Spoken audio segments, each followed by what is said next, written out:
Sometimes Zeus, the king of the Olympian gods, would tire of the fun and merriment up on Mount Olympus, and he would leave his splendid palace to journey down to earth. We should go out and have fun. I'm eager to check out the people of Phrygia. Okay.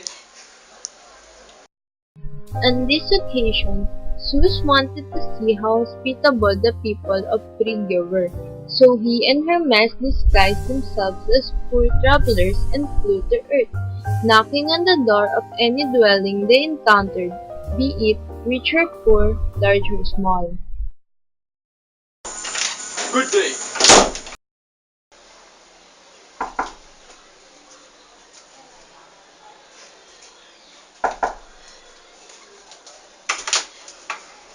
Good day.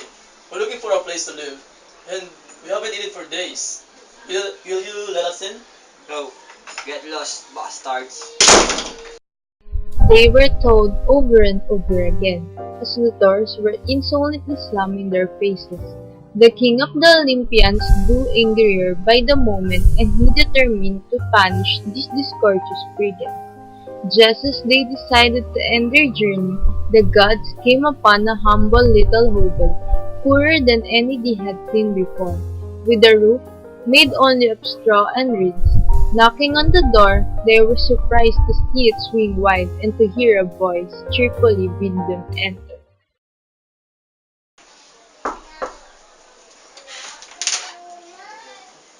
Excuse us.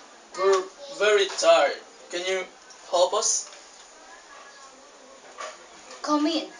You two must be chilly. Come in and get before you get a cold.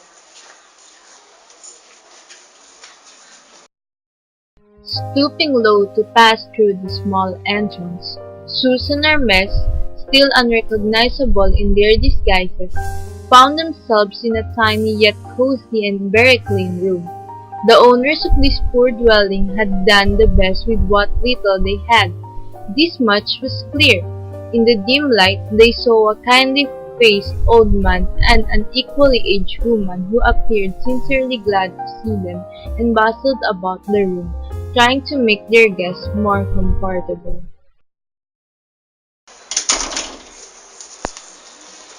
Please have a seat. Please, come in and make yourself comfortable. Here, rest your tired limbs. I know you two are very tired.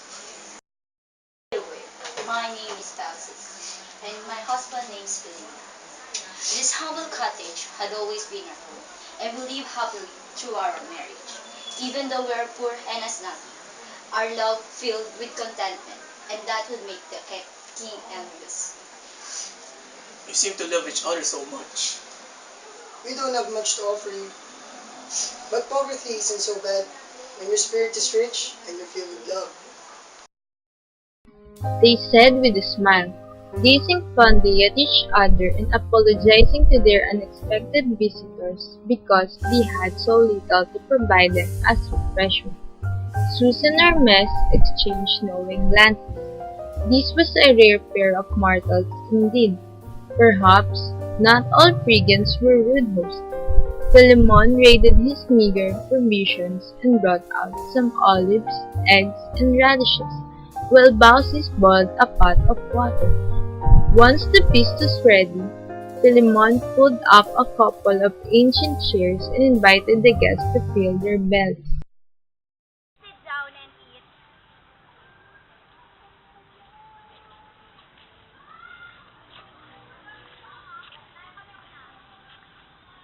Let's wait for my husband.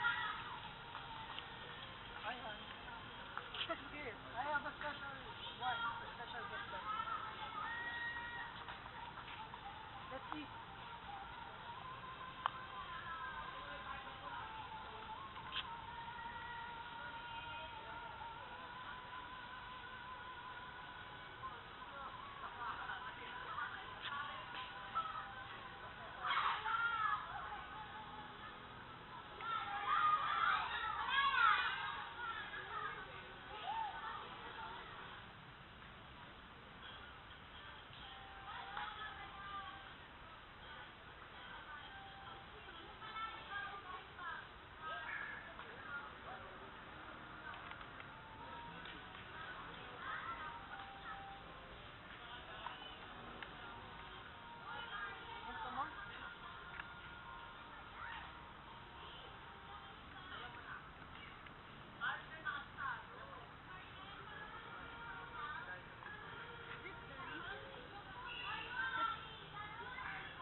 Philemon watered it down so that it would last a little longer.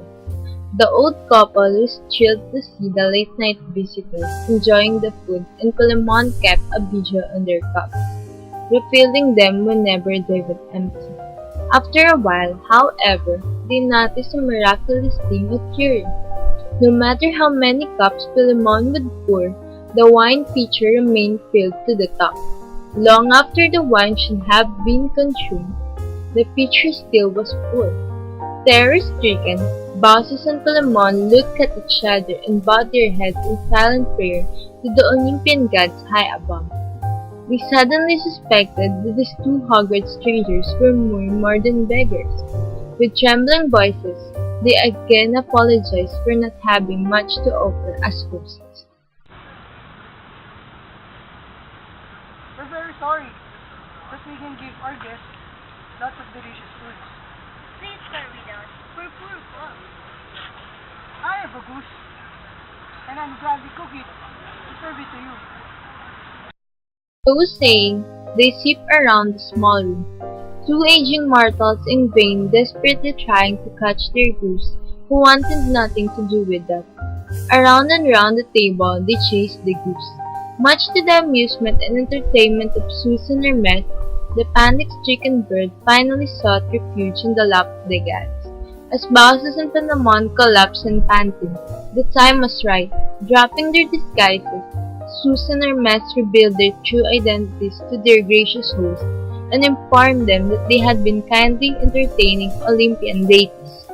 They commended Bausis and Philemon in their splendid hospitality and informed them that they were unlike the rest of their countrymen. Goose!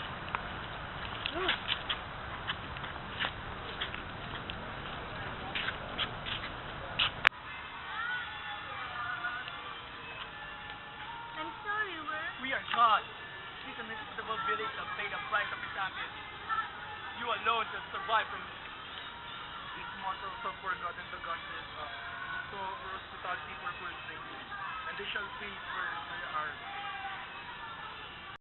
Zeus assured Bausis and Philemon that his wrath would not include them, for they had proven to be kind and giving hosts. Come, quit your house and come with me, on top of yonder hill.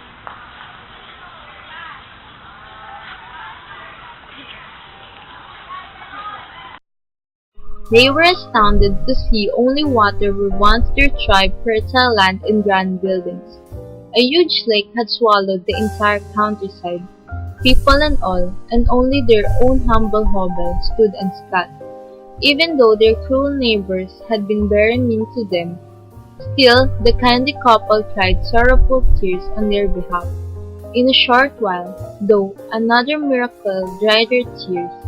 Where once stood their lowly hut now perched majestically a stately temple, its white marble pillars supporting a roof of pure gold. Wonder of wonders! Whoa! What happened to the city?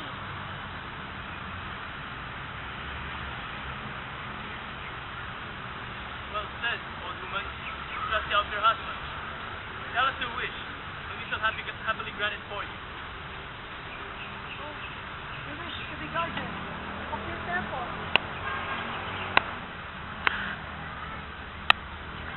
For our entire life. The wish granted. Their prayer was granted. They were the keepers of the temple as long as they lived. When grown very old, as they stood one day before the steps of the sacred edifice and were telling the story of the place, Bausis saw Philemon begin to put forth lips, and old Philemon saw Bausis changing in like manner. And now a leafy crown had grown over their heads, while exchanging parting words as long as they could speak. Do you want to know the legend of our city? Yes. Do you want to hear it? Of course.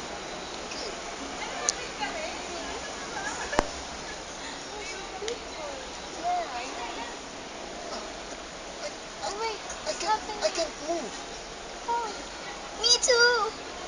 Please, can you run for help? Oh wait. I can move. I can move. At the same moment, the bar closed over their mouths. The Chinean shepherd long showed the two trees, standing side by side, made out of the two good old people,